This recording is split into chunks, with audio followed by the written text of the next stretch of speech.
Ibu sebelumnya izin ya, saya sama Zaki satu device. Oke, Izin share screen Ibu.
Guys, sebelumnya PPT-nya udah kelihatan belum ya? Sudah, Kaza. Oke. Assalamualaikum warahmatullahi wabarakatuh. Selamat siang, Ibu Mariam, selaku dosen pengampu filsafat IPA. Sebelumnya perkenalkan kami dari kelompok 9 yang akan mempresentasikan materi mengenai struktur pengetahuan ilmiah di kuliah filsafat MIPA. Oke, anggota kelompok kami terdiri dari Zaki Zulmisbah, Hana Najia, dan saya sendiri Kazanatun Nur Afifah. Adapun pembagian materi yang akan disampaikan, saya Kazanatun akan menjelaskan mengenai struktur pengetahuan ilmiah. Lalu Zaki akan menjelaskan hierarki pengetahuan serta perbedaan hukum alam dan teori ilmiah. Dan Hana Najia akan menjelaskan komponen-komponen dan juga hubungan antar komponen dalam struktur pengetahuan ilmiah. Untuk mempersingkat waktu, saya akan memulai dengan pembahasan mengenai pengertian struktur pengetahuan ilmiah. Nah, pengertian struktur pengetahuan ilmiah ini memiliki arti bahwa susunan yang sistematis dari struktur-struktur pengetahuan ilmiah yang sering berhubungan, mulai dari fakta hingga membentuk teori dan hukum ilmiah. Dengan kata lain, ilmu pengetahuan itu tidak muncul secara tiba-tiba, tetapi dibangun melalui tahapan yang teratur. Setiap unsur dalam ilmu memiliki peran masing-masing dan saling berkaitan satu sama lain, sehingga menghasilkan pengetahuan yang dapat dipertanggungjawabkan secara ilmiah. Nah, struktur pengetahuan ilmiah ini sendiri memiliki beberapa karakteristik, yaitu yang pertama sistematis, artinya tersusun secara teratur dan mengikuti langkah-langkah tertentu. Yang kedua objektif, artinya berdasarkan fakta dan tidak dipengaruhi oleh pendapat pribadi. Lalu yang ketiga ada logis, artinya dapat diterima oleh akal dan mengikuti. Yang keempat ada kumulatif, artinya ilmu berkembang dengan menambahkan pengetahuan yang telah ada dari sebelumnya. Lalu yang kelima ada empiris, artinya didasarkan pada hasil pengamatan dan pengalaman yang dapat diuji. Dan yang terakhir yaitu universal, artinya berlaku secara umum di waktu tertentu. Nah, melalui karakteristik tersebut, ilmu pengetahuan ini dapat terus berkembang dan juga menjadi dasar dalam memahami berbagai fenomena yang terjadi di sekitar kita. Selanjutnya, untuk memahami bagaimana pengetahuan ilmiah berkembang dari tingkat yang sederhana hingga kompleks, saya persilahkan Daki untuk menjelaskan mengenai hierarki pengetahuan.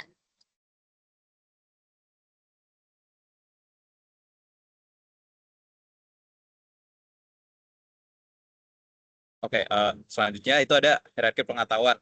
Jadi dalam filsafat ilmu itu pengetahuan berkembang secara bertahap dari bentuk yang paling sederhana menuju bentuk yang lebih kompleks dan abstrak. Struktur ini tuh menunjukkan bagaimana ilmu dibangun dari fakta hingga menjadi teori dan hukum ilmiah. Nah, di sebelah ini tuh ada piramida. Nah, yang di bawahnya itu ada fakta, konsep, prinsip, aksioma dan teorema. Nah, untuk yang pertama sendiri itu pengetahuan itu kan dimulai dari fakta-fakta yang diamati ya.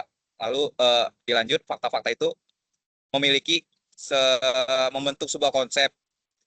Nah, dari konsep itu bisa menghasilkan sebuah prinsip.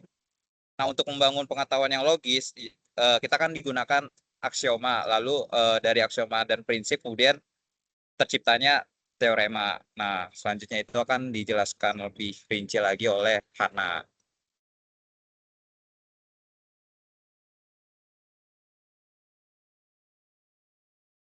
Baik, sebelumnya apakah suara saya terdengar? Halo, apakah suara saya terdengar? Terdengar, Hana? Oke, baik.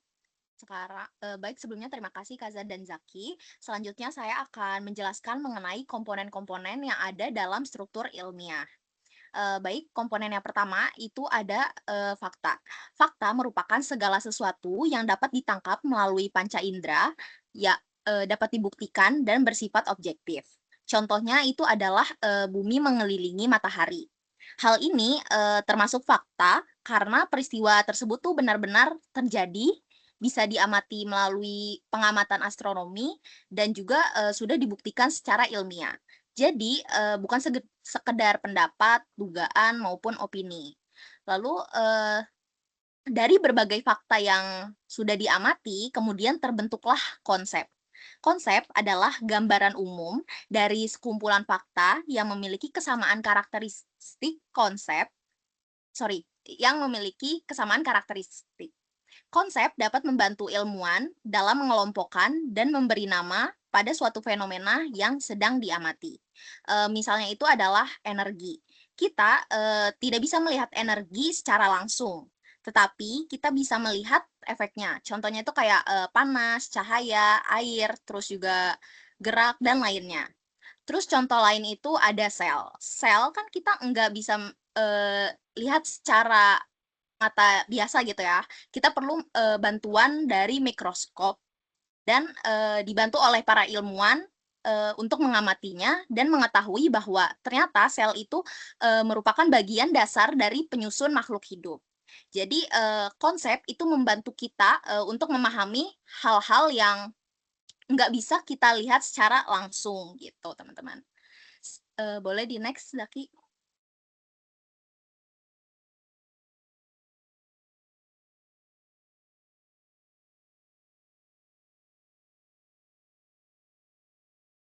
Boleh di next.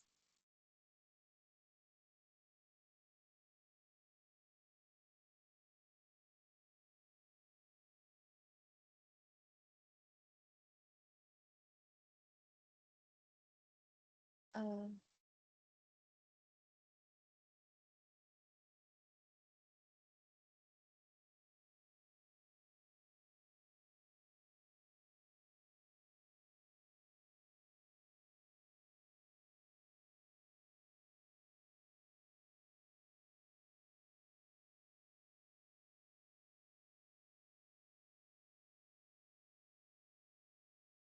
Maaf sebentar ya Ibu, sepertinya sinyal yang sedang share screen sedang jelek.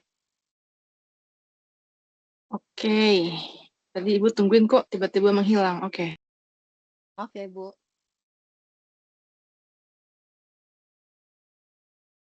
Saya coba share screen ulang kali ya. Tapi suara suara suara gue ada nggak, Nak? Suaranya ada Zaki.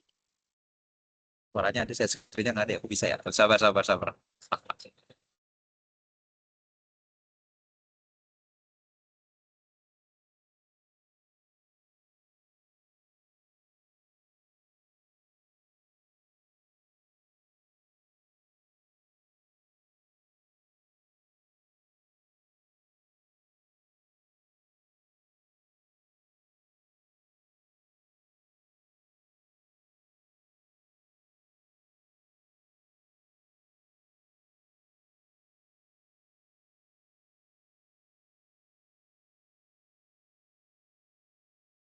Udah ada belum, Nak?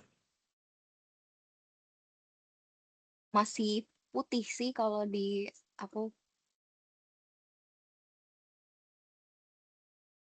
Ada ya.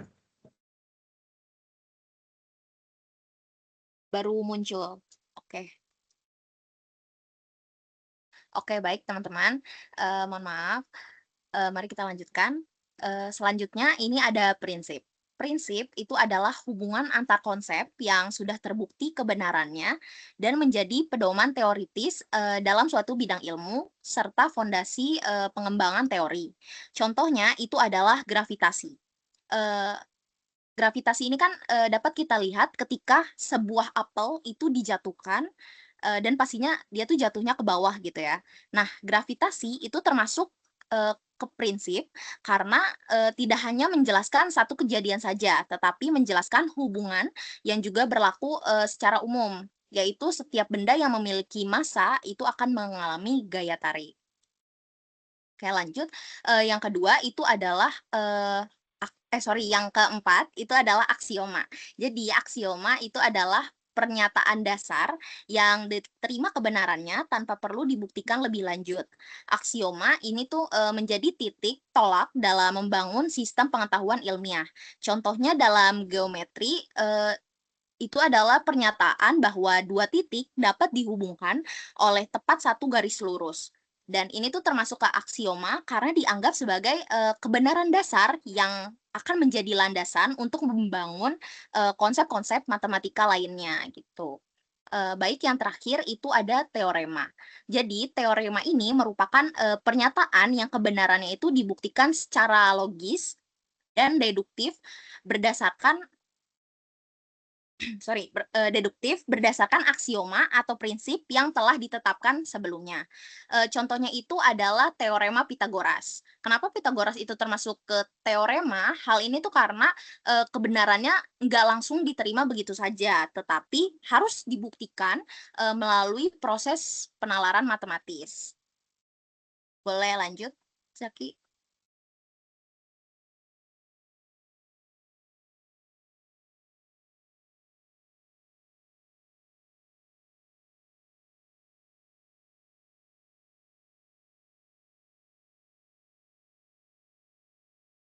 Oke, baik.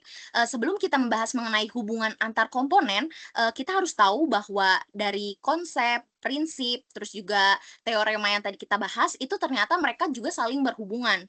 Dan nantinya akan membentuk teori. Dan teori inilah yang akan membantu kita untuk memahami dan juga menjelaskan suatu fenomena secara lebih menyeluruh gitu. Dan hubungan antar komponen yang pertama, ini itu ada fakta dengan konsep. Jadi, fakta-fakta yang dikumpulkan melalui pengamatan diabstraksikan dan dikelompokkan untuk membentuk konsep. Tuh. Lalu yang kedua ada konsep dengan prinsip. Hubungan antar konsep yang berulang dan juga konsisten ini digeneralisasikan, maka hubungan tersebut dapat dirumuskan menjadi suatu prinsip. Dan prinsip ini itu bersifat lebih umum dan berlaku lebih luas dari sekedar satu fakta saja gitu. Lalu yang ketiga itu hubungan antara aksioma dengan teorema. Dari aksioma yang diterima sebagai kebenaran dasar itu dikembangkan teorema melalui penalaran deduktif, dan teorema ini itu dapat diuji dan juga dibuktikan kebenarannya secara formal. Boleh lanjut, Caki?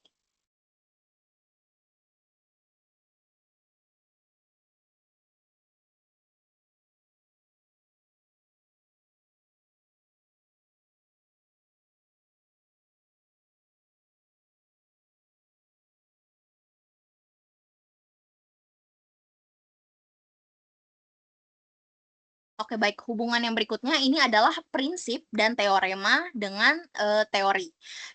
Kumpulan prinsip dan teorema yang saling mendukung ini tuh disusun menjadi teori atau penjelasan yang lebih komprehensif dan juga sistematis atas suatu fenomena.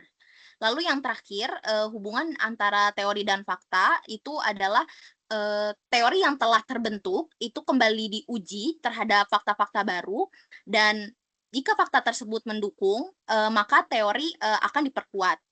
Namun, apabila fakta tersebut tidak mendukung, maka teori perlu direvisi atau digantikan. Hal inilah yang membuat ilmu itu bersifat dinamis dan terus berkembang seiring bertambahnya pengetahuan manusia. Gitu. Boleh lanjut?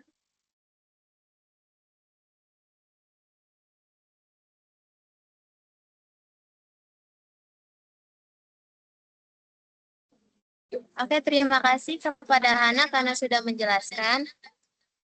Selanjutnya, perbedaan hukum alam dan teori ilmiah akan dijelaskan oleh Zaki. Oke, terima kasih Kaza. Sebelumnya share screen-nya udah ada, udah muncul belum ya? Belum ya? Sudah. Udah. Eh, Selanjutnya itu ada perbedaan hukum dari hukum alam dan teori ilmiah. Nah, yang pertama itu ada hukum alam sendiri. Jadi, hukum alam itu pernyataan yang menjelaskan pola, keteraturan, atau hubungan yang selalu terjadi di alam. Nah, hukum alam itu berfokus pada apa yang terjadi, bukan mengapa hal itu terjadi.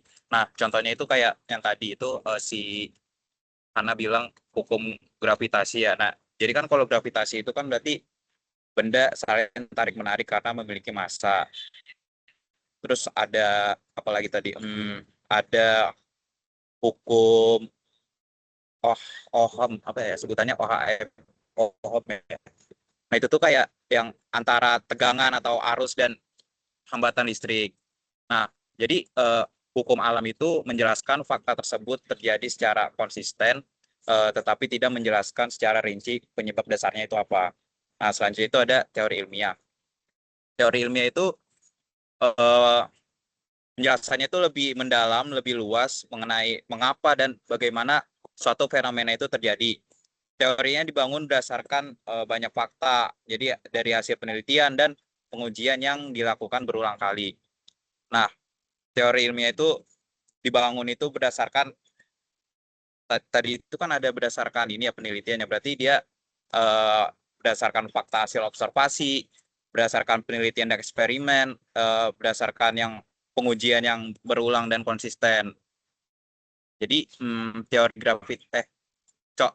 contohnya itu dari teori itu ada teori evolusi itu yang menjelaskan bagaimana makhluk hidup bisa berkembang dari waktu ke waktu.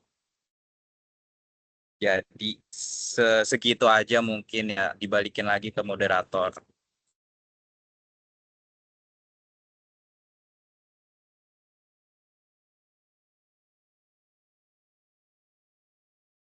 Baik, setelah kita mendengarkan seluruh materi yang telah dijelaskan oleh Zaki dan juga Hana tadi, dapat disimpulkan bahwa struktur pengetahuan ilmiah itu merupakan susunan sistematis yang terdiri dari fakta, konsep, prinsip, teori, aksioma yang saling berkaitan. Nah, ilmu ini berkembang dari fakta itu menjadi konsep, kemudian menjadi prinsip hingga teori dan menjadi hukum ilmiah. Semakin tinggi tingkatannya, semakin abstrak juga pemahamannya. Struktur ini menjadi dasar perkembangan ilmu pengetahuan dan teknologi yang tersusun secara sistematis serta dapat diuji kebenarannya.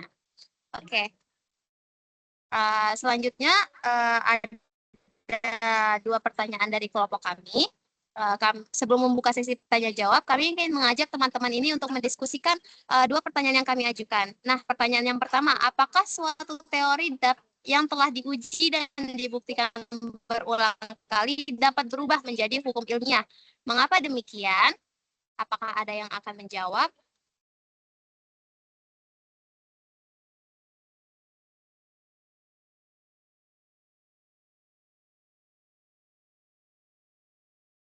Oke, kepada Hakim dipersilahkan untuk menjawab. Oke, sebelumnya terima kasih untuk kesempatannya. Dari kan pertanyaan itu, apakah suatu teori yang telah diuji dan dibuktikan berulang kali dapat berubah menjadi hukum ilmiah? Lalu alasannya kenapa?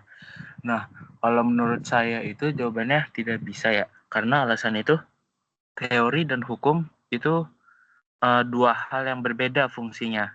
Yang dimana hukum ilmiah itu yang tadi Jackie bilang bersifat deskriptif yang menjelaskan pola atau hubungan yang terjadi di alam. Jadi tuh simpelnya kayak menjawab apa yang terjadi di alam. Sedangkan kalau teori ilmiah itu menjelaskan yang lebih dalamnya lagi, yaitu menjelaskan kenapa hal tersebut bisa terjadi di alam, yaitu menjawab pertanyaan mengapa dan bagaimana. Dan tadi Jeki juga bilang teori itu ilmiah dibangun berdasarkan fakta hasil penelitian dan pengujian berulang. Jadi intinya dua hal itu fungsi dasarnya berbeda. Nah, contohnya itu bisa kita ambil seperti hukum gravitasi Newton yang menjelaskan apa yang akan terjadi pada benda yang dijatuhkan. Nah, itu kita kayak gimana ya bilang ya? Kayak menjelaskan kecepatannya, gaya tariknya, tapi nggak ngasih tahu gitu asal mula gravitasi itu gimana. Nah, di teori ilmiahnya baru menjelaskan kenapa gravitasi itu ada. Contohnya itu ada teori relativitas umum Einstein yang menjelaskan kalau gravitasi itu berasal dari lengkungan ruang dan waktu. Jadi alasan kenapa teori nggak bisa menjadi hukum ilmiah itu karena dua hal itu berbeda fungsi dasarnya. Seperti itu kalau menurut pendapat saya. Koreksi kalau salah ya teman-teman. Oke, terima kasih kepada Hakim karena sudah menjawab. Apakah dari yang lainnya ada tanggapan juga terkait pertanyaan ini dan juga jawaban Hakim?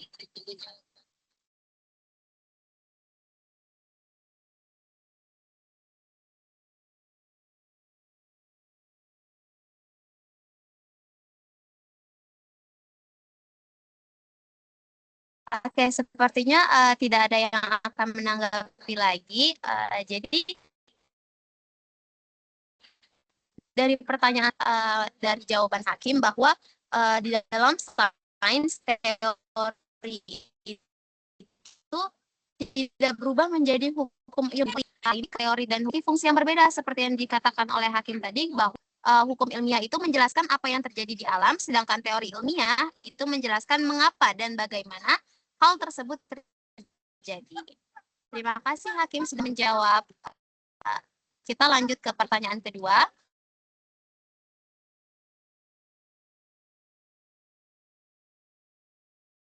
Oke, di pertanyaan kedua, mengapa masih banyak masyarakat yang menganggap teori itu hanya sebagai dugaan atau pendapat? Padahal dalam sains teori merupakan salah satu bentuk pengetahuan yang memiliki dasar bukti yang kuat. Dari teman-teman ada yang mau menanggapi?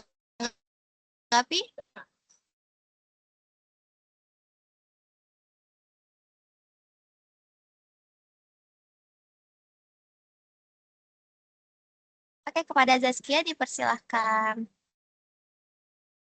Baik, terima kasih atas kesempatannya. Sebelumnya, apakah suara saya terdengar? Terdengar Baik. Zaskia. Baik, menurut saya, hal ini terjadi karena ada perbedaan makna kata teori dalam percakapan sehari-hari dengan definisi dalam sains. Jadi di kehidupan sehari-hari itu, kata teori itu bisa didefinisikan itu kayak menyebut dugaan atau pendapat yang belum pasti kebenarannya. Sehingga pemahaman ini tuh terbenam gitu di benak masyarakat umum. Padahal dalam ilmu pengetahuan, teori itu kan bukan sekedar dugaan, melainkan penjelasan yang disusun sistematis, lalu diuji berkali-kali dan juga didukung oleh fakta dan data oleh para ilmuwan. Dan kesalahpahaman ini tuh muncul karena masyarakat umum tuh jarang mengetahui proses panjang penelitian itu ada dan juga pembuktian yang harus dilalui sebelum sebuah penjelasan ilmiah itu diakui sebagai sebuah teori. Menurut saya seperti itu, mungkin boleh ditambahkan oleh teman-teman lainnya. Dari yang lain ada yang mau menambahkan dan menanggapi ke teman-teman?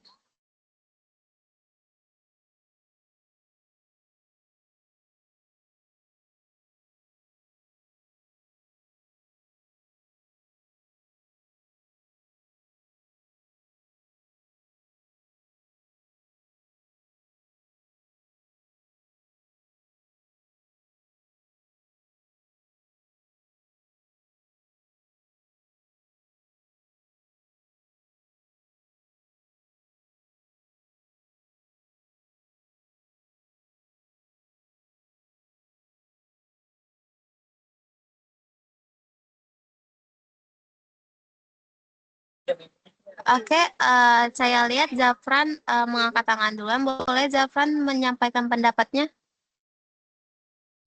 Halo, sebelumnya suara saya terdengar apa tidak ya? Terdengar kok. Oke, ini apa tanggapan dari saya kalau terkait apa ya masyarakat yang menganggap teori hanya dugaan atau pendapat. Padahal udah apa ya, pengetahuan yang memiliki dasar bukti yang kuat. Menurut saya tuh karena emang sebagian eh, ada masyarakat yang saya rasa dia kurang beruntung dalam hal apa namanya pendidikan. Jadi dia menganggap bahwa sesuatu hal yang dia belum buktikan secara akurat atau apa yang belum dia lakuin secara hal tertentu, dia menganggap bahwa itu masih hanyalah bualan. Jadi dia hanya butuh kayak semacam sebuah apa ya, bentuk pernyataan secara langsung ataupun bukti ya yang apa, bukti yang dia lihat secara langsung, bukan yang diceritakan melalui dari kayak misalnya dari orang tua ataupun dari orang lain gitu. Mungkin itu aja pendapat dari saya.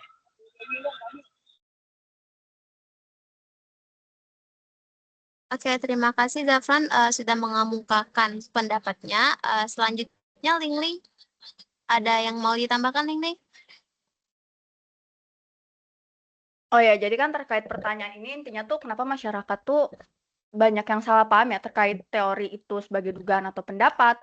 Padahal kan definisi teori secara sains itu istilahnya lebih kuat lah. Nah, dari beberapa jawaban-jawaban dari Kia yang karena pergeseran makna, terus ketidakberuntungan akademik dari Zafran tadi.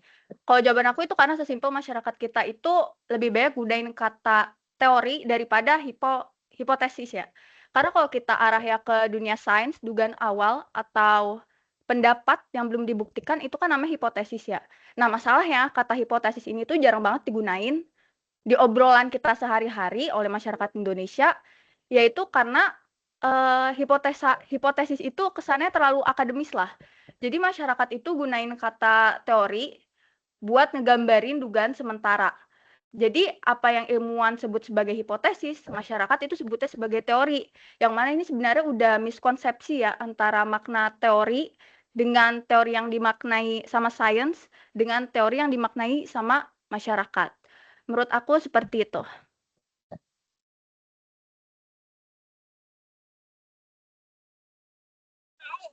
Oke, terima kasih banyak dari Zaskia. Pendapat Zaskia mengenai teori yang sering digunakan untuk menyebut praduga, pendapat. Lalu Zafran, hipotesis yang masih sangat jarang digunakan di kehidupan sehari-hari. Jadi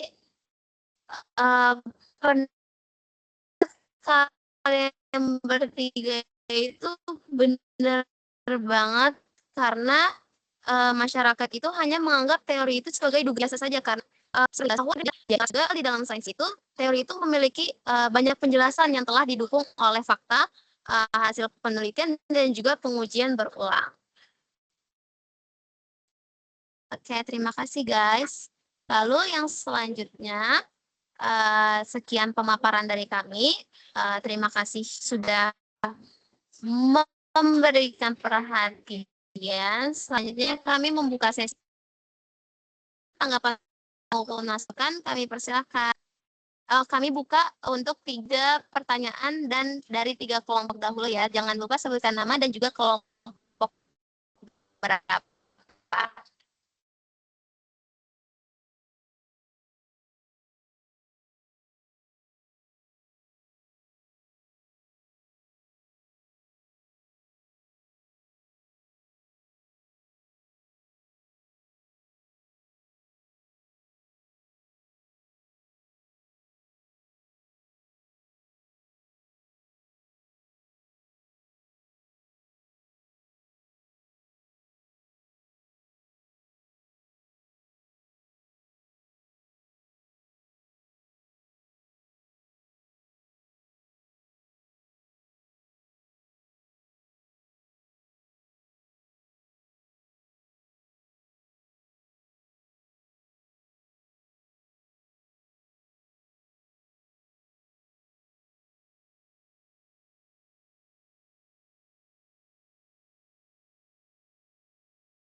Oke, silakan 3 Oke, Renata pertanyaan. dipersilakan untuk memaparkan Oke. pertanyaannya.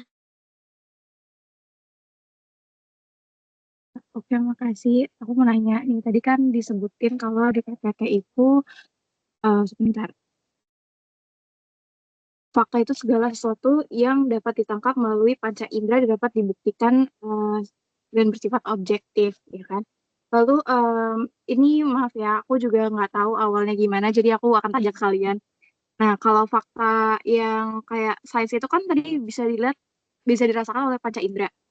Lalu gimana, ada awal mula penelitiannya partikel atom, itu kan kita nggak bisa lihat nih, kita nggak bisa lihat pakai panca indera juga, nggak bisa kita rasakan juga, ya kan. Nah, jadi penelitiannya ini nanti walaupun sudah teruji secara berulang kali ya, sampai kita bisa pakai teori itu sekarang, jadi itu pas percobaan itu awalnya hanya hipotesa sementara, ngedebak-nebak gitu atau gimana prosesnya gitu biar dia bisa jadi, suatu fakta sains baru yang bisa kita pakai sampai sekarang. Apa pertanyaannya jelas?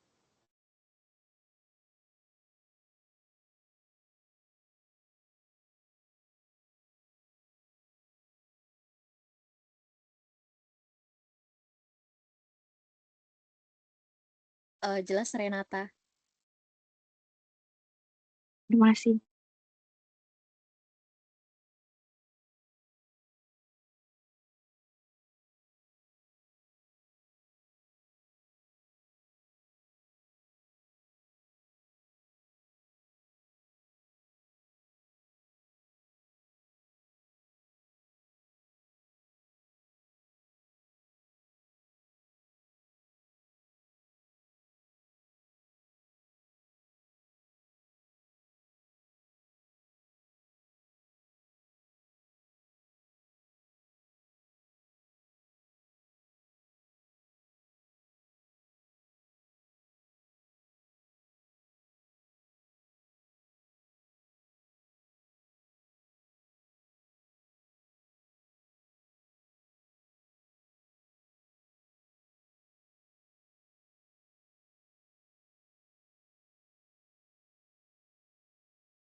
Oke, buat pertanyaan Renata kami tampung dulu.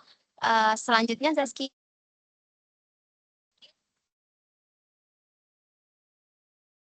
Baik, terima kasih. Perkenalkan saya Zaskia dari kelompok 1. Saya ingin bertanya. Tadi kalian menyebutkan bahwa aksioma itu sebagai titik tolak ke dalam sistem pengetahuan. Nah, bagaimana aksioma itu disebut sebagai titik tolak dalam sistem pengetahuan dan apa dampak aksioma yang disebut sebagai titik tolak itu dalam penerapan ilmu MIPA? Apakah sudah jelas pertanyaannya?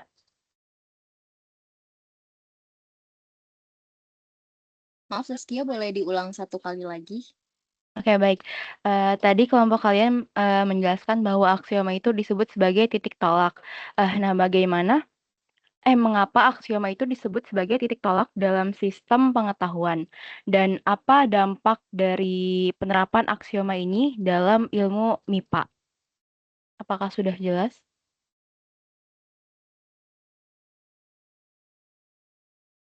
Sudah jelas.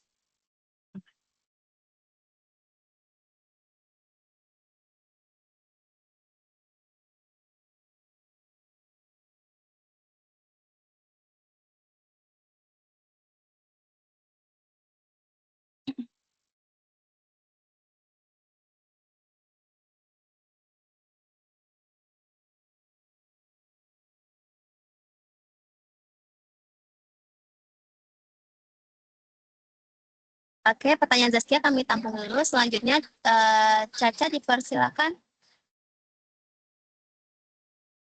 Baik, terima kasih Kaza atas kesempatannya. Sebelumnya, perkenalkan nama saya Charunisa Putri dari kelompok 3. Saya ingin bertanya, di slide 9 tadi kan dijelasin hukum alam menjelaskan apa yang terjadi, sedangkan teori menjelaskan proses atau penyebabnya. Menurut kelompok kalian sendiri, kenapa orang sering anggap teori itu lebih lemah daripada hukum? Apa sudah jelas? Kelompok 9.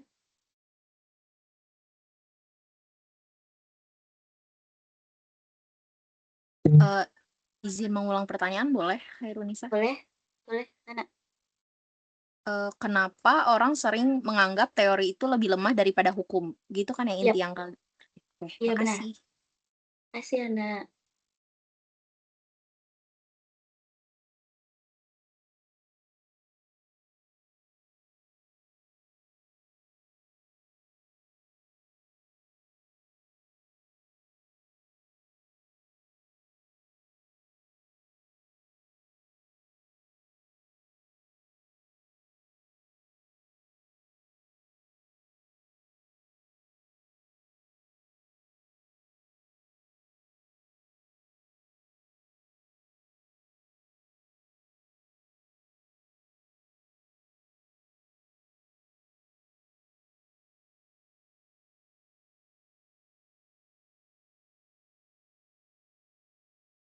Baik, buat 3 pertanyaan yang sudah diajukan, Kak, izinkan kami untuk diskusi dahulu ya.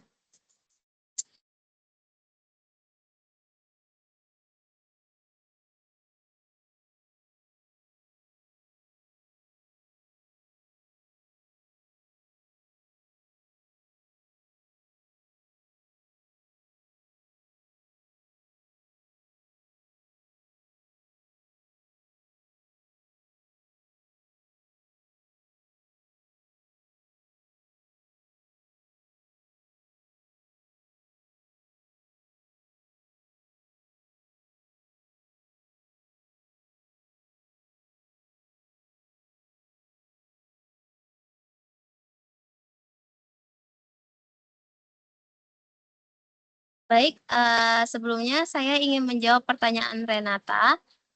Renata tadi kan bertanya, jikalau kita membicarakan tentang fakta. Nah, kalau fakta dan sains itu bisa dirasakan oleh panca indera awal, mula partikel atom, penelitiannya itu secara berulang sampai sekarang, dan pas percobaannya hanya hipotesa dan menebak-nebak. Nah, gimana prosedurnya terhadap hal yang gak bisa dirasakan oleh panca indera sehingga dia bisa jadi sesuatu fakta ilmiah yang bisa kita pakai sampai sekarang. Nah, buat jawabannya itu, memang pada awalnya keberadaan atom atau partikel itu tidak dapat diamati secara langsung nih oleh panca indera manusia. Nah, para ilmuwan itu pertama kali mengajukan keberadaan atom itu sebagai hipotesis ilmiah digunakan untuk menjelaskan suatu fenomena. Namun, hipotesis itu tidak langsung diterima sebagai fakta. Jadi, para ilmuwan itu kemudian melakukan berbagai penelitian dan juga eksperimen secara berulang untuk menguji apakah dugaan tersebut hanya sesuai tidak dengan kenyataan. Seiring berkembangannya teknologi, ditemukanlah berbagai bukti yang mendukung keberadaan atom, seperti hasil percobaan tabung, sinar katoda, percobaan hamburan partikel alfa, hingga menggunakan mikroskop modern yang mampu menunjukkan secara langsung struktur atom itu.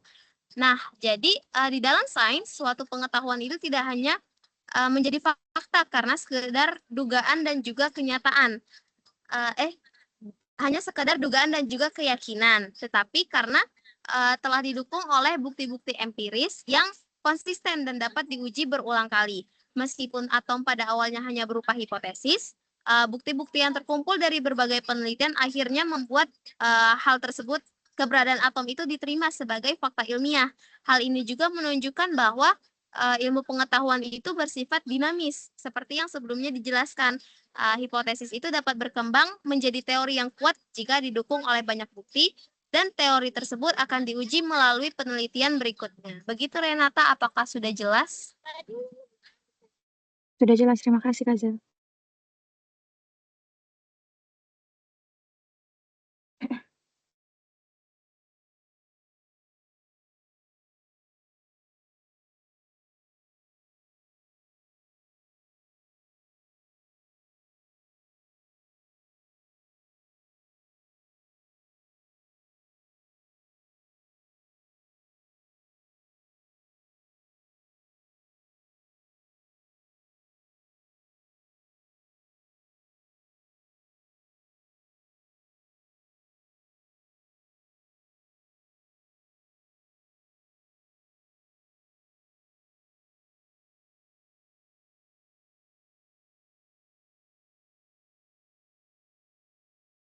Oke, baik. Saya izin menjawab pertanyaan dari Zaskia mengenai aksioma disebut sebagai titik tolak gitu kan. Jadi menurut kelompok kami aksioma itu kan disebut sebagai titik tolak karena menjadi dasar awal yang digunakan untuk membangun pengetahuan maupun konsep-konsep lainnya. Terus juga tadi ditanya mengenai dampak kan, dampak dari dalam ilmu MIPA-nya ini sendiri itu adalah aksioma ini dapat membantu agar suatu ilmu itu memiliki dasar yang lebih jelas dan juga teratur gitu. Contohnya mungkin kalau dalam matematika kita bisa lihat bahwa melalui dua titik itu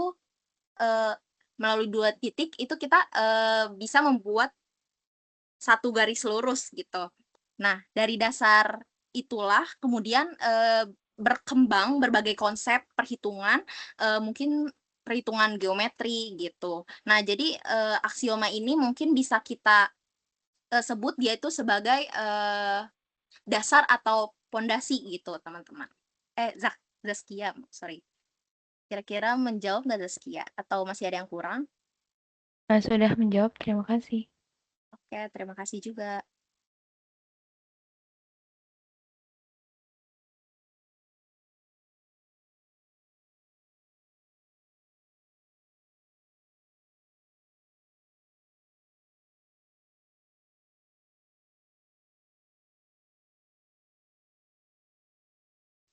Oke, selanjutnya aku akan jawab pertanyaan dari Veronisa ya.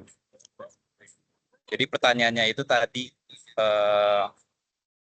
kenapa orang sering anggap teori itu lebih lemah daripada hukum. Nah, jadi banyak orang yang menganggap kalau teori lebih lemah daripada hukum itu karena dalam kehidupan sehari-hari kata teori itu kan digunakan kayak buat dugaan doang ya, kayak itu tuh belum pasti. Misalnya kayak ada Kaza bilang itu cuma teori doang, teori dia doang. Jadi kayak muncul teori itu tuh belum terbukti kebenarannya. Jadi padahal dalam sains sendiri teori dan hukum itu memiliki fungsi yang berbeda, bukan tingkatan yang berbeda. Hukum ilmiah itu menjelaskan pola atau hubungan yang terjadi di alam, yaitu menjelaskan apa yang terjadi. Nah, sementara kalau teori ilmiah itu menjelaskan mengapa dan bagaimana terjadi ini, karena orang mengira kalau bukan itu kayak gini, hipotesis, lanjutnya teori dan hukum. Nah, padahal kalau dalam sains itu nggak kayak gitu. Teori tidak berubah menjadi hukum ketika bukti bertambah banyak. Teori dan hukum itu berkembang secara terpisah dan saling melengkapi. Bahkan dalam banyak kasus, teori justru memberikan penjelasan yang lebih mendalam daripada hukum. Misalnya, tadi ya, hukum gravitasi menjelaskan adanya gaya tarik antar benda, sedangkan teori relativitas itu menjelaskan bagaimana gravitasi dapat terjadi. Nah, jadi orang itu sering menganggap teori lebih lemah daripada hukum karena perbedaan makna kata teorinya itu dalam kehidupan sehari-hari maupun dalam sains ya. Padahal dalam ilmu pengetahuan itu teori merupakan salah satu bentuk yang paling kuat karena didukung oleh banyak bukti dan mampu menjelaskan dari berbagai fenomena. Kurang lebih seperti itu buat Nisa. Apakah sudah cukup apa belum? Sangat cukup. Terima kasih banyak kelompok 9. Oke, selanjutnya kami buka buat 3 pertanyaan lagi.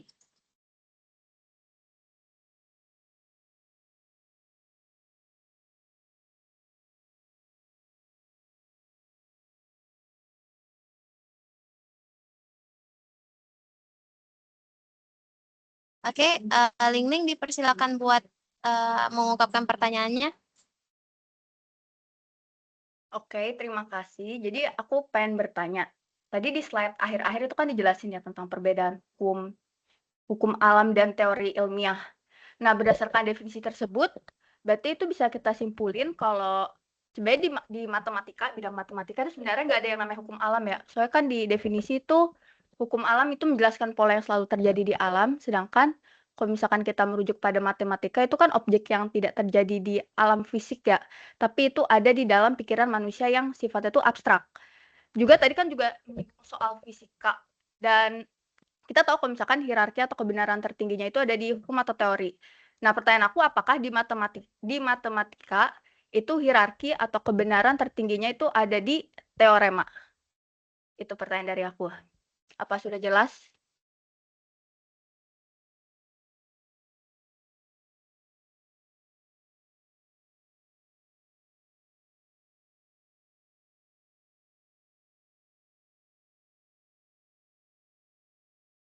Sudah jelas, Rahma. Terima kasih.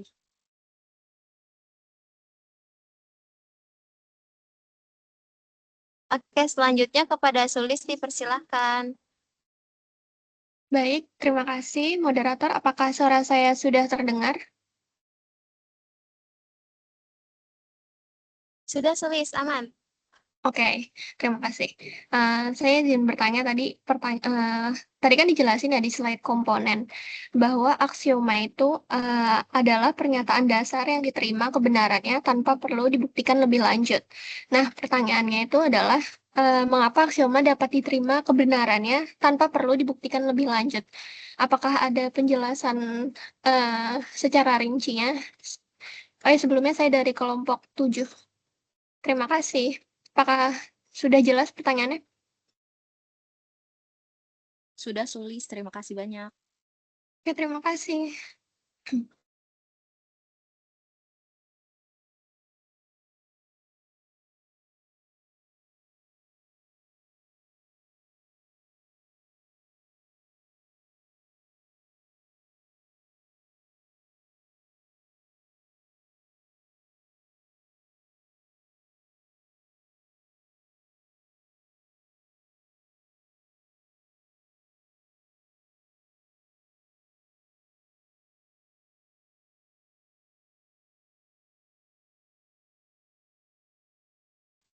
Oke, Nisa Nurfala boleh dipersilakan.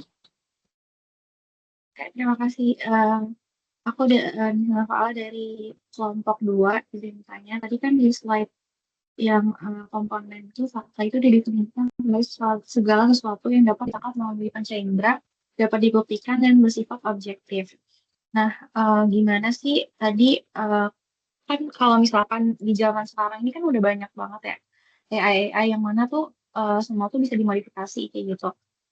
Nah, apakah ada batasan-batasan tertentu untuk atau upaya-upaya tertentu biar kita tuh bisa filter nih mana aja sih fakta yang bisa kita lanjut ke hierarki selanjutnya kayak gitu. Apakah pertanyaannya sudah jelas?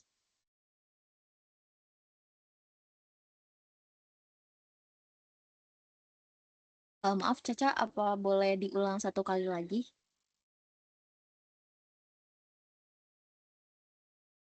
Ya, boleh.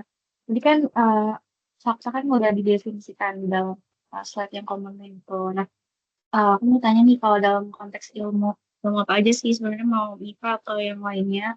Nah, fakta ini tuh sebenarnya eh, ada nggak sih batasan yang lebih ketat lagi? Karena kan di era sekarang kan udah marak banget nih AI. Kita tuh bisa ditipu lah ibaratnya kayak semua bisa dimodifikasi kayak gitu. Nah, apakah definisi fakta ini tuh bisa lebih kompleks lagi batasan-batasannya atau syarat-syaratnya supaya kita tuh bisa memfilter itu fakta yang dimaksud di sini gitu di definisi ini.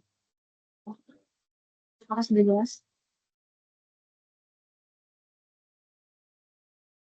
Sudah. Oke, terima kasih, Caca. Yang pertama. Oke, izinkan kami buat berdiskusi dahulu ya teman-teman.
Oke, iya, izinkan saya buat menjawab pertanyaan dari Lini tadi. Memang benar bahwa matematika itu berbeda dengan ilmu-ilmu alam seperti fisika, kimia, atau biologi. Nah, dalam ilmu alam itu terdapat hukum alam yang menjelaskan pola-pola yang sering terjadi di alam semesta. Sementara itu, matematika itu mempelajari objek-objek abstrak yang dibangun melalui definisi, aksioma, dan juga penalaran logis. Sehingga tidak mengenal hukum alam dalam pengertian yang sama seperti ilmu alam. Mengenai apakah teorema itu merupakan jawabannya penuhnya dasar. Kemudian melalui pembuktian logis yang diperoleh teorema itu memang merupakan salah satu hasil tertinggi dari penalaran matematika karena telah dibuktikan jika melihat matematika itu sebagai suatu sistem yang pengetahuan yang utuh, teorema itu bukan tingkat akhir yang berdiri sendiri karena kebanyakan teorema itu saling berkaitan kemudian membentuk teori matematika yang lebih luas seperti teori bilangan, teori grup, atau teori peluang. Jadi dalam teks matematika itu teori tetap dapat dianggap berada di tingkat paling akhir karena lebih luas dan mencangkup kumpulan konsep, aksioma, definisi, dan juga teorema yang saling berhubungan. Jadi karena matematika itu tidak memiliki hukum alam, posisi yang setara dengan tingkat tertinggi dalam struktur pengetahuannya lebih dekat kepada teori matematika, sedangkan teorema merupakan hasil pembuktian penting yang menjadi bagian dari teori matematika tersebut. Apakah dari Ling sudah jelas? Apakah jawaban saya untuk Ling sudah jelas? Sudah jelas. Terima kasih.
Oke, baik. Saya izin menjawab pertanyaan dari Sulis mengenai kenapa sih aksioma itu dia diterima kebenarannya tanpa perlu dibuktikan lebih lanjut gitu ya.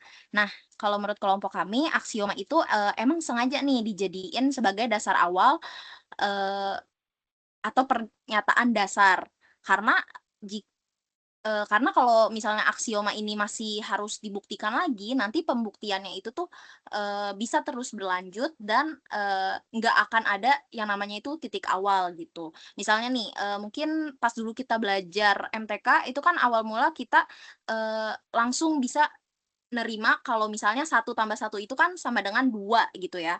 Nah, dari situ akhirnya kita mulailah bisa belajar operasi hitung yang lainnya dan mungkin lebih kompleks kayak 2 tambah 2 ternyata 4 gitu. Nah, kalau hal yang paling dasar aja contoh kayak 1 tambah 1 sama dengan 2 tadi itu masih harus diperdebatkan atau bahkan harus dibuktikan lagi, maka kan nantinya akan sulit untuk mengembangkan hal-hal yang nantinya akan lebih kompleks lagi gitu. Nah, jadi aksioma ini itu diterima terlebih dahulu supaya dia tuh bisa menjadi dasar, pondasi atau landasan yang bisa membangun konsep-konsep dari matematika lainnya yang mungkin akan lebih kompleks gitu. Apakah menjawab, Sulis, atau masih ada yang ingin ditanyakan? Sudah menjawab, Hana. Terima kasih, Hana, dan juga teman-teman dari kelompok 9. Oke, sama-sama.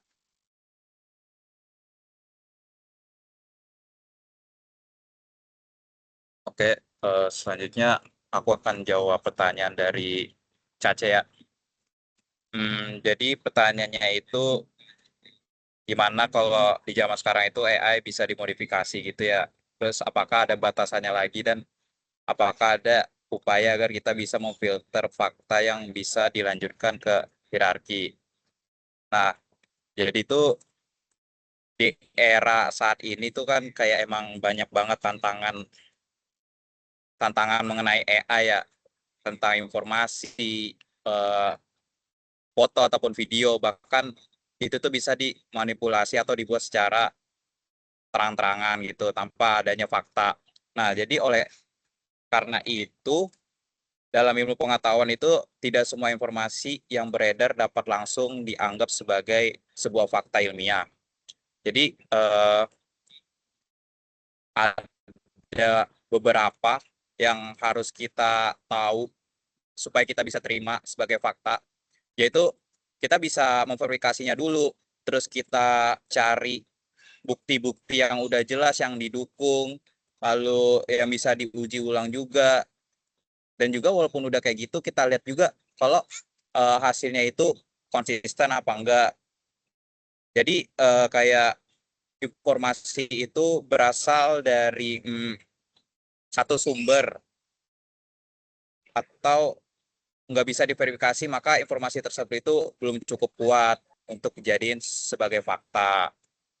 Nah, meskipun AI dapat menghasilkan informasi yang kelihatannya yakin ya kayak ini tuh fakta, nah tapi kita tuh harus diuji juga lah kayak ini tuh beneran atau bohongan, kita verifikasi dulu lah supaya kita bisa menggunainnya. Jadi justru di era AI ini juga kita bisa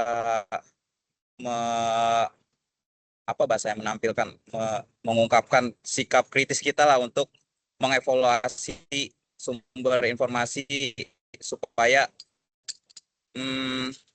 semakin penting dalam proses ilmiah. Nah, jadi begitu, Nisa, Caca. Apakah sudah lengkap atau belum? Baik, terima kasih sudah menjawab.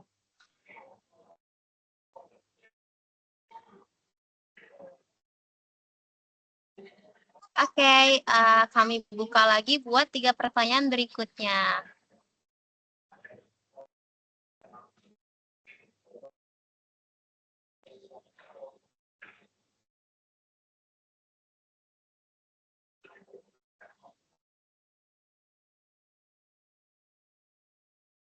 Oke, Vivian, silahkan. Oke, terima kasih atas kesempatannya. Sebelumnya perkenalkan nama saya Vivian dari kelompok 12. Nah, jadi pertanyaannya adalah, tadi kan kalian sempat bahas soal teorema. Teorema itu kan pernyataan yang kebenarannya dibuktikan secara logis dan deduktif berdasarkan aksioma atau prinsip yang telah ditetapkan sebelumnya. Yang artinya teorema itu kan berdasarkan dengan fakta. Nah, pertanyaannya adalah, menurut kalian gimana nih kalau misalnya ada 2 teori yang berbeda tapi sama-sama didukung oleh fakta. Nah, gimana cara menentukan teori mana yang dapat lebih diterima? Gitu. Apakah sudah jelas?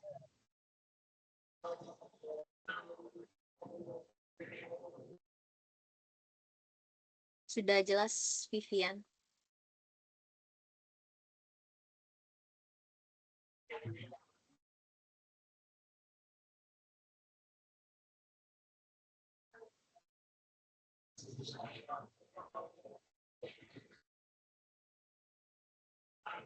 Labora, dipersilakan.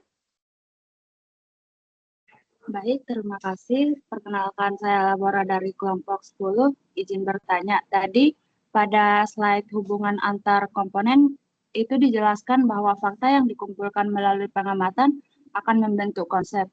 Lalu konsep yang berulang dan konsisten menjadi prinsip. Nah, bisakah kelompok kalian memberikan satu contoh yang menunjukkan proses tersebut dalam bidang MIPA. Apakah sudah jelas?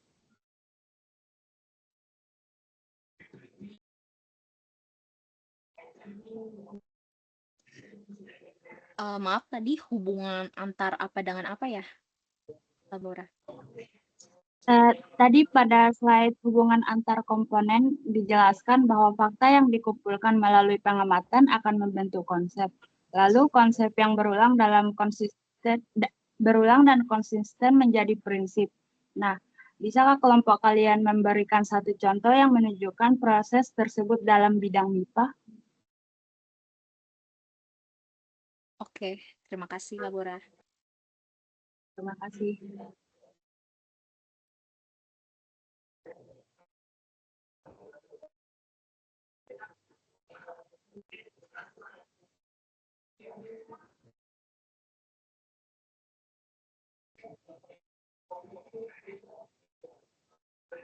Udah dikirim belum sama itu?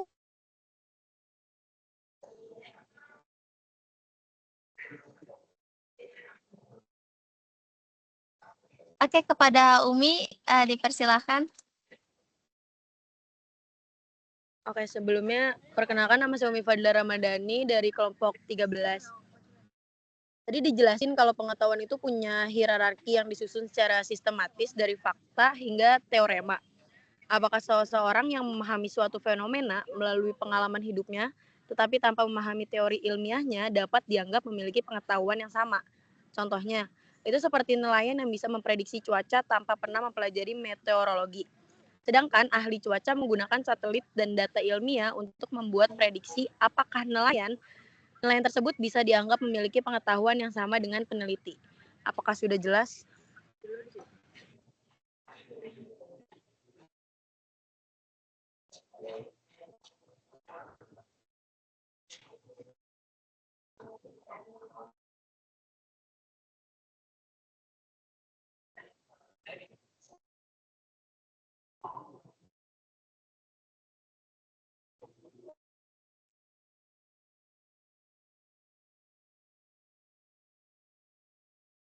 Maaf Dila, boleh sekali lagi ulang nggak ya?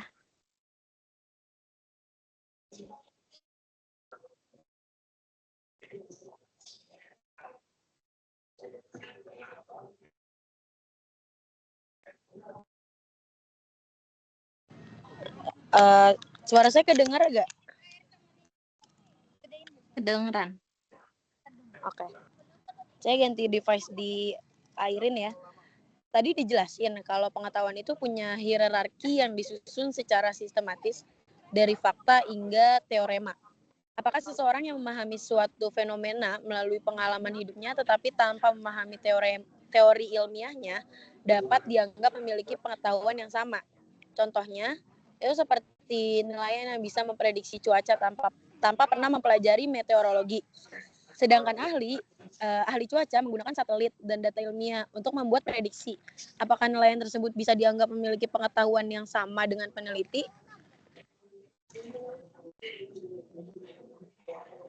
Oke, terima kasih Dila.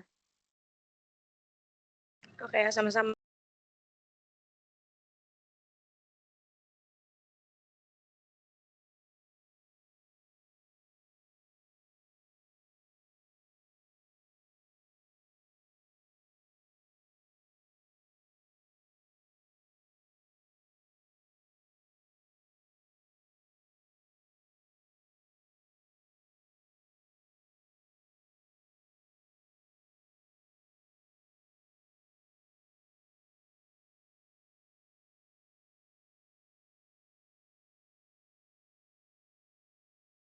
Aku izin buat jawab pertanyaan dari Vivian ya. Tadi pertanyaannya, jika ada dua teori yang berbeda tetapi sama-sama didukung oleh fakta, bagaimana ilmuwan menentukan teori mana yang lebih dapat diterima? Jadi, kalau di ilmu pengetahuan itu bisa aja terdapat dua teori yang sama-sama didukung oleh fakta ya. Dalam kondisi kayak gini tuh ilmuwan tidak langsung memilih yang mana yang benar berdasarkan pendapat pribadi ya, tetapi dia melihat teori mana yang memiliki kemampuan penjelasan yang lebih baik. Nah, biasanya tuh yang dijadiin pertimbangannya itu kayak ada bukti yang sesuai, terus ada juga teorinya itu benar apa enggak, terus juga ada yang bisa kemampuannya yang bisa diuji lalu bisa dikembangkan juga. Nah, namun bisa digarisbawahi kalau sains itu nggak selalu ada yang bisa ditentukan lah. Kadang juga ada dua teori yang dapat digunakan secara bersamaan dalam konteks yang berbeda sampai ditemukan lagi yang apa ya, buktinya yang lebih kuat. Nah, dengan kata lain, ilmuwan itu tidak nanya teori mana yang benar gitu secara mutlak, tapi dia kayak teori mana yang saat ini paling mampu menjelaskan faktanya itu berdasarkan ada bukti. Nah, jadi kurang lebih kayak gitu ya. Apakah sudah terjawab? Sudah terjawab, terima kasih.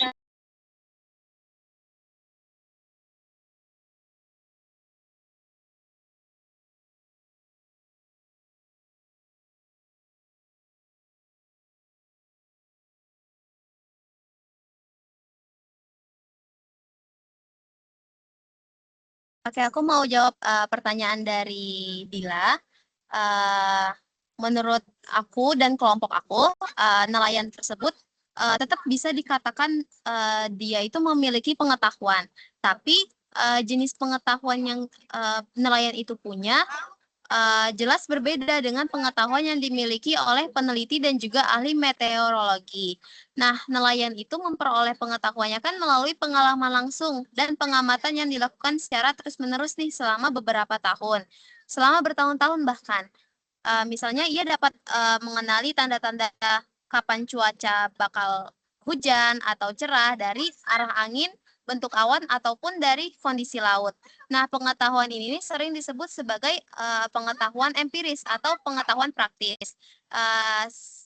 Sedangkan ahli meteorologi yaitu tidak hanya mengetahui bahwa cuaca itu akan berubah, tetapi juga memahami mekanisme ilmiahnya itu kayak gimana, penyebab perubahan dari cuaca itu kayak gimana.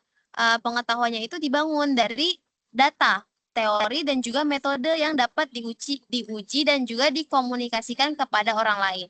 Jadi dari segi nelayan ataupun ahli meteorologinya itu sama-sama punya pengetahuan yang sama-sama mempunyai pengetahuan tentang cuaca, tapi tingkat sama struktur yang mereka punya tuh berbeda. Nah, kalau nelayan tadi kan lebih banyak mengandalkan pengalaman dan juga observasi, sedangkan ahli meteorologi itu emang udah tersusun ilmunya dari hierarki ilmiah, mulai dari fakta, teori, konsep, prinsip gitu. Jadi kita nggak bisa mengatakan bahwa pengetahuan mereka itu benar-benar sama. Jadi keduanya itu menghasilkan prediksi yang benar, tapi dasar metode dan tingkat pengetahuannya itu berbeda. Jadi begitu, Bila. Apakah jelas jawabannya? Oke, jelas Kak Ja. Terima kasih Kak Ja.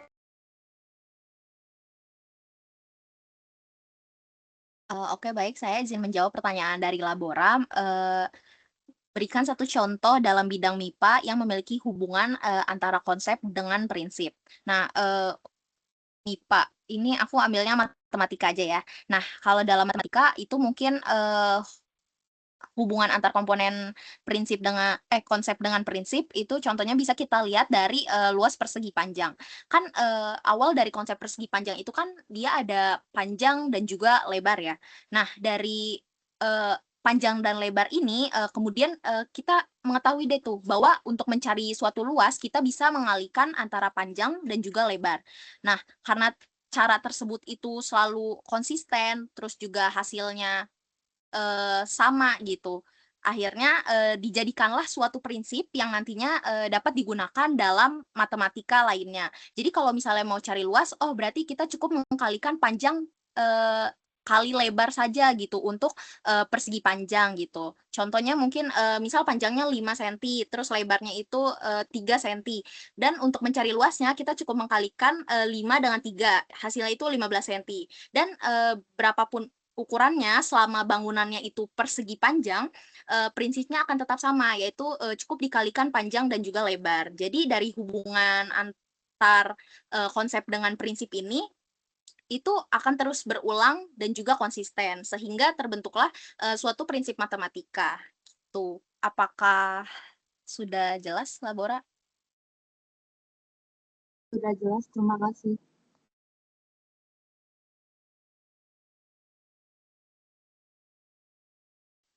Oke, buat 3 pertanyaan terakhir kami persilahkan.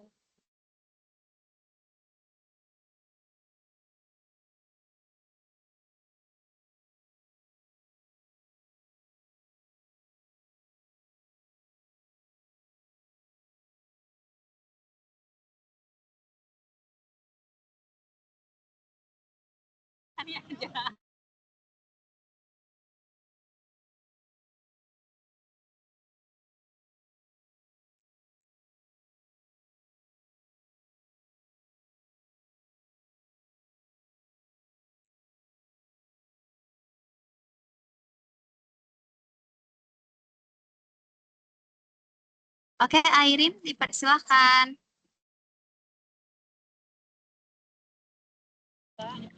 Oke, terima kasih Haza. Sebelumnya, perkenalkan aku Airin Nur Khalifa dari kelompok 4. Pertanyaan aku menanggapi pertanyaan 2 di slide miskonsepsi pada teori di masyarakat ini kan terjadi karena rancunya penggunaan bahasa sehari-hari dengan istilah ilmiah seperti hipotesis. Yang ingin saya tanyakan ke kelompok presenter itu, seberapa fatal dampak dari miskonsepsi ini terhadap penerimaan masyarakat terhadap produk sains sehari-hari, dan menurut kelompok kalian, bagaimana strategi taktis yang paling efektif, terutama bagi kita sebagai akademisi, untuk menjembatani perbedaan istilah ini agar masyarakat awam tidak lagi alergi atau salah paham terhadap kata teori ilmiah. Apakah sudah jelas pertanyaannya?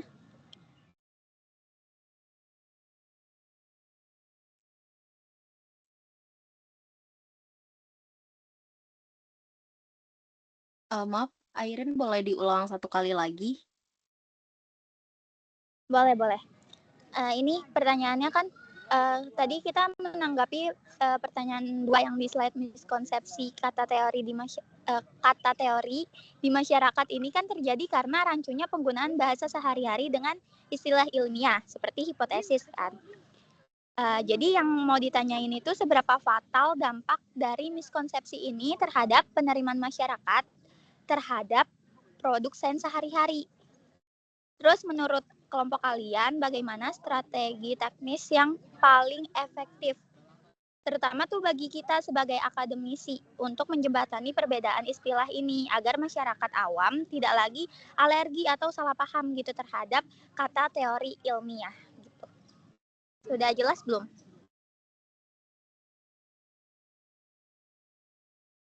Oke, sudah jelas. Terima kasih. Terima kasih, Ana.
Oke, sembari menunggu dua pertanyaan berikutnya, saya mau jawab pertanyaan Airin.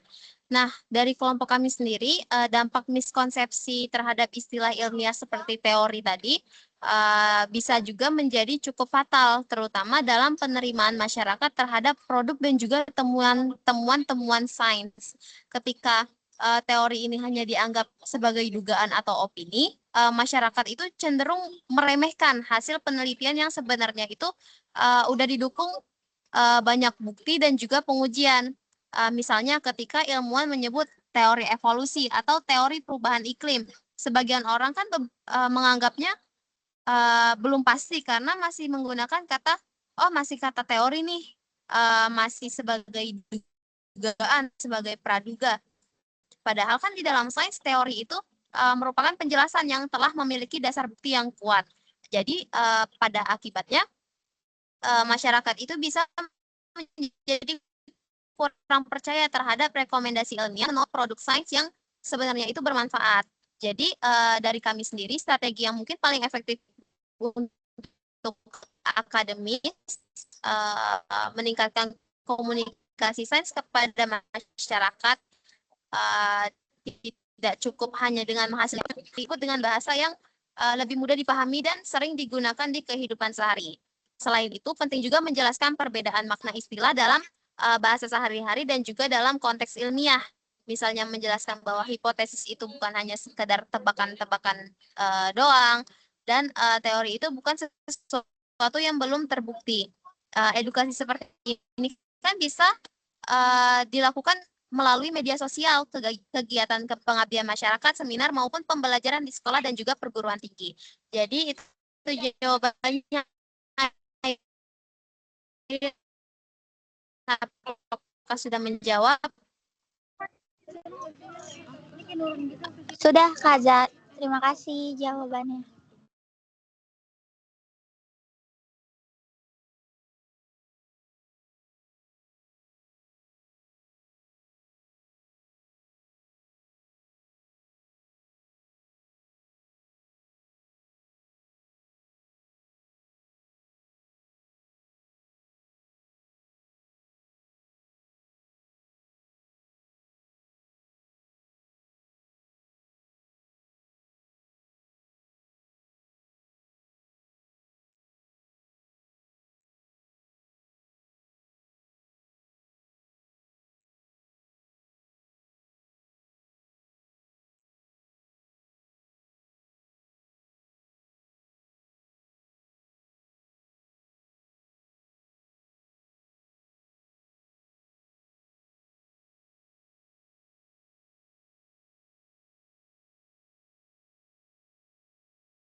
Guys, ada lagi yang mau bertanya nggak guys? Dua kelompok lagi nih.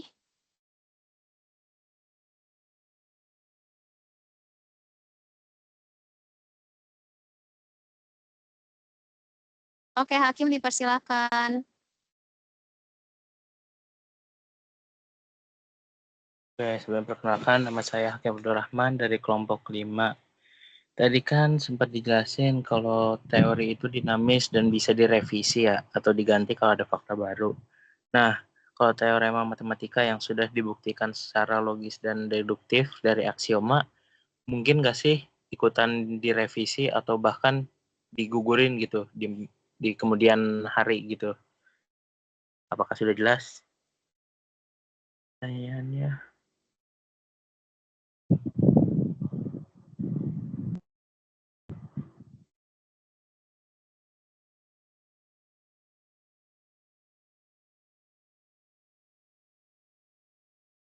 Jelas Hakim.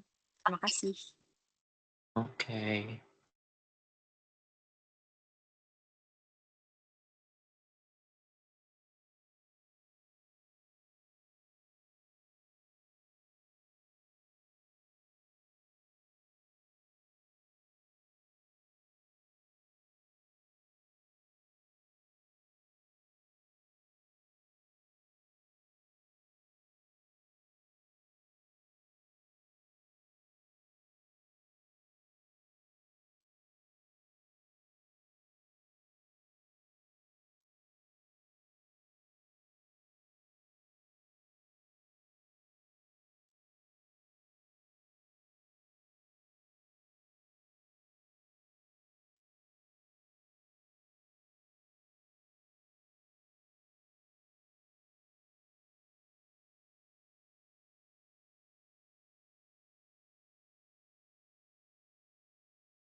Satu penanya lagi, siapa ya? Kelompok berapa yang belum bertanya?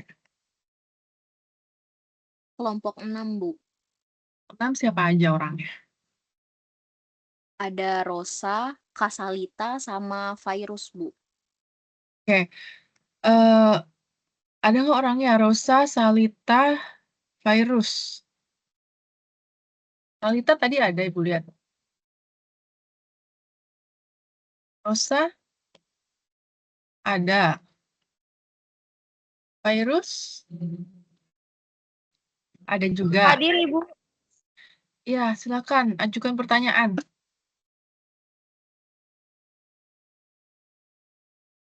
Kalau belum ada pertanyaan, nggak apa-apa, nggak usah di itu juga ya. Satu aja tadi pertanyaannya Hakim. Oke, Hakim. Ibu. Aku izin jawab ya, Bu. Oke. Pertanyaan Hakim. Tadi pertanyaannya si Hakim itu, kalau ilmu itu bersifat dinamis dan teori bisa direvisi. Nah, kalau teorema MTK itu bisa direvisi apa enggak, bahkan atau bisa digugurin di kemudian hari Hakim ya. Jadi, jika pada ilmu-ilmu kayak fisika atau biologi, teorinya itu dapat direvisi karena itu bergantung pada hasil observasi ya. Kalau di matematika kan, kalau di MTK itu situasinya agak beda ya. Tapi teorema yang sudah dibuktikan dengan benar itu nggak akan direvisi karena kebenarannya kan diperoleh melalui pembuktian yang logis ya berdasarkan aksioma atau aturan yang berlaku pada MTK tersebut. Tapi ada dua kemungkinan yang perlu diperhatikan. Yang pertama, jika ditemukan kesalahan dalam pembuktian dari suatu teorema, maka bukan teoremanya yang direvisi, tapi pembuktiannya yang diperbaiki atau bahkan teoremanya itu nggak dianggap lagi sah atau sampai ada yang ngebuktiin kalau itu benar lagi. Nah, yang kedua, jika kita menggunakan sistem aksioma yang berbeda, maka hasil yang berlaku juga bisa beda. Misalnya, apa ya? Misalnya itu geometri apa ya, lupa namanya, pokoknya ada dua. Nah itu tuh kalau teorema yang benar itu dalam satu sistem tuh belum tentu berlaku dalam sistem yang lain karena aksiomanya kan berbeda. Nah jadi berbeda dengan teori ilmiah yang dapat berubah karena adanya bukti apa empiris yang baru.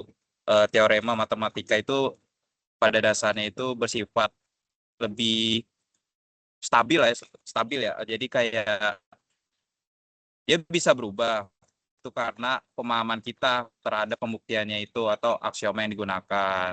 Jadi kurang lebih begitu, Kim.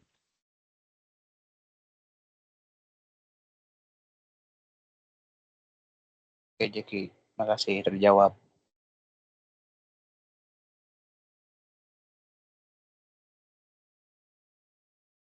Oke, nanti yang satu kelompok silakan bertanya langsung aja ya dengan kelompok representasi hari ini.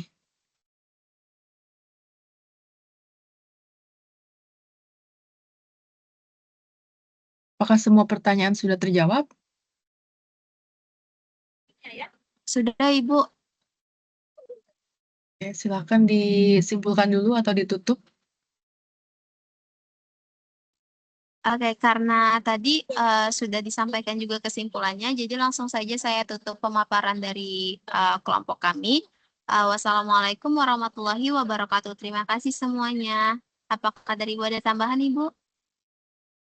Oke, tadi ada pertanyaannya Vivian ya. Vivian menanyakan apakah suatu dua teorema bisa saling bertentangan. Begitu bukan pertanyaannya Vivian. Terus tadi jawabannya Zaki apa ya? Boleh tolong diulangi?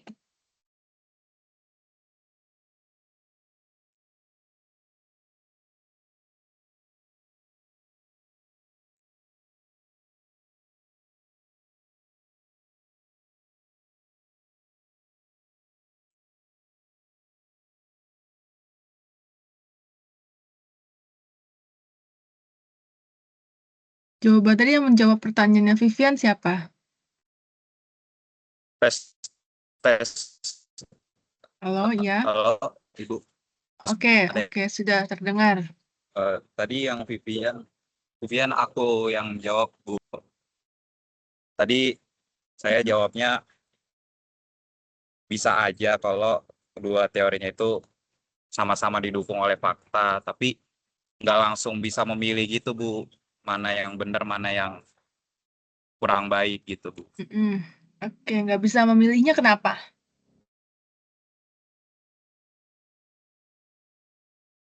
Karena mungkin bisa dilihat lagi ya, Bu, ya, kayak dipertimbangkan lagi apa yang perlu dicari gitu, Bu, berdasarkan data-data yang ada, atau misal ada suatu fakta yang data-datanya itu berubah-berubah gitu, Bu. Jadi bisa dicari yang lebih bagusnya, Bu.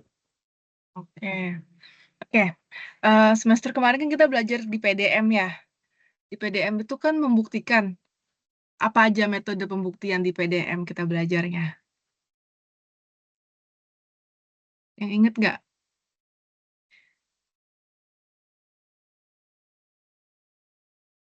Ada satu metode kontradiksi. Ingat nggak? Kita belajar itu semester lalu. Ya, kita belajar boleh tolong di stop share dulu? Siapa nih yang sedang share screen?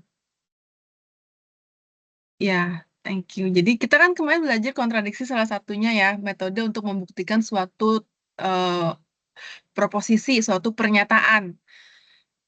Ada salah satu metode namanya kontradiksi di mana awalnya kita asumsikan dulu dia itu betul.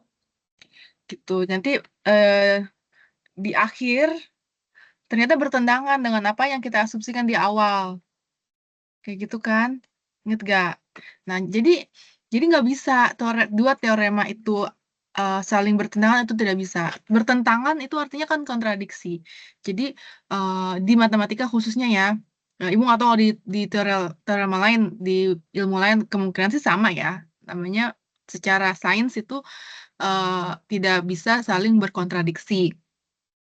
Jadi kalau kita membuktikan terus ternyata pembuktiannya itu ada yang salah, berarti antara proses kita atau awalnya ada yang salah. Jadi tidak bisa saling bertentangan dua teorema itu.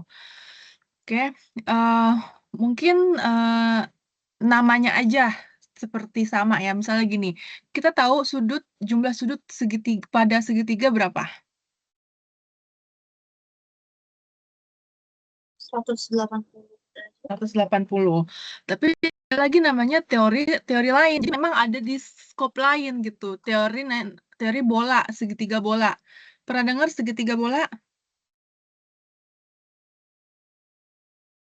Segitiga bola itu ada di astronomi. Jadi kan kita bumi itu bulat ya. Bumi itu bulat. Jadi kalau misalnya ini apa utara ya, di atas kan utara. Terus nanti ada negara mana, negara titik mana, terus nanti dia akan membentuk kayak segitiga. Menghubungkan 3 titik gitu. Misalnya kutub utara, terus negara di ekuator sama negara mana gitu. Nanti dia akan membentuk seperti segitiga, tapi dia nggak garis lurus, sebenarnya dia melengkung. Itu namanya segitiga bola. Nah, pada segitiga bola sudutnya tidak 180 derajat. Tapi apakah mereka bertentangan? Enggak, mereka nggak bertentangan, namanya aja kebetulan sama. Karena memang mereka sudah punya definisi sendiri. Di atasnya kan itu teorema ya, di atasnya kan ada definisinya. Definisi itu kan yang pertama. Definisi itu yang tidak perlu dibuktikan lagi. Gitu. Ya, jadi itu. Terus tadi apa lagi ya? Tadi pertanyaannya tuh ada yang nanya contoh-contoh gitu ya, contoh-contoh apa sih yang mesti dibuktikan, aksioma atau apa ya. Yang pertama itu definisi itu memang kayak udah given aja, emang kita mendefinisikannya seperti itu. Misalnya lingkaran. Lingkaran itu definisinya apa? Apa makna atau definisi dari lingkaran?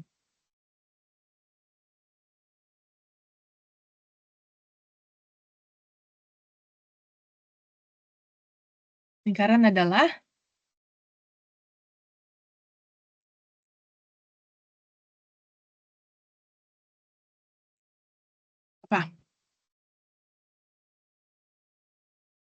Lingkaran adalah sekumpulan titik-titik yang memiliki jarak sama terhadap suatu titik tertentu. Titik tertentunya adalah si titik pusatnya. Itu definisi. Ya udah, dia nggak bisa diapa-apain, dia memang definisi. Gitu. Tapi nanti setelah definisi itu ada lagi aksioma. Oh ya, ini aksioma tadi yang pertanyaannya siapa ya? Apakah aksioma itu harus dibuktikan? Tadi siapa yang nanya kayak gitu? Sulis Bu dari kelompok 7. Sulis. Oke, Sulis nanya itu. Terus tadi jawabannya apa dari kelompok presenter?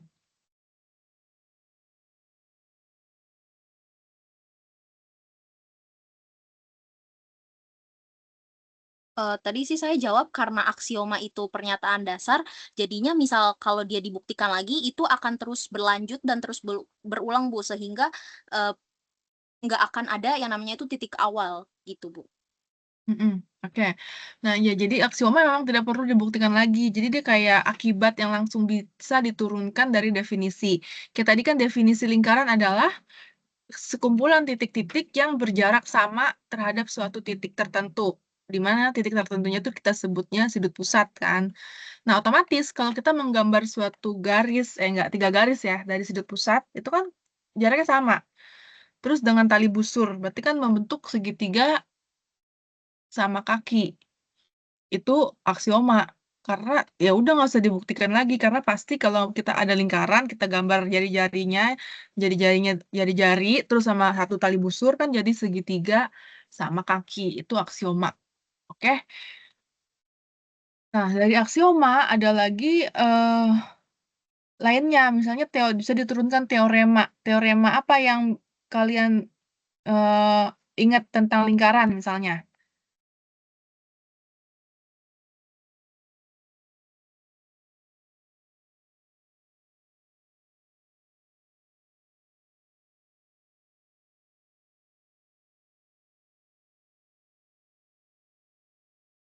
Teorema lingkaran. Belajar nggak teorema lingkaran SMP?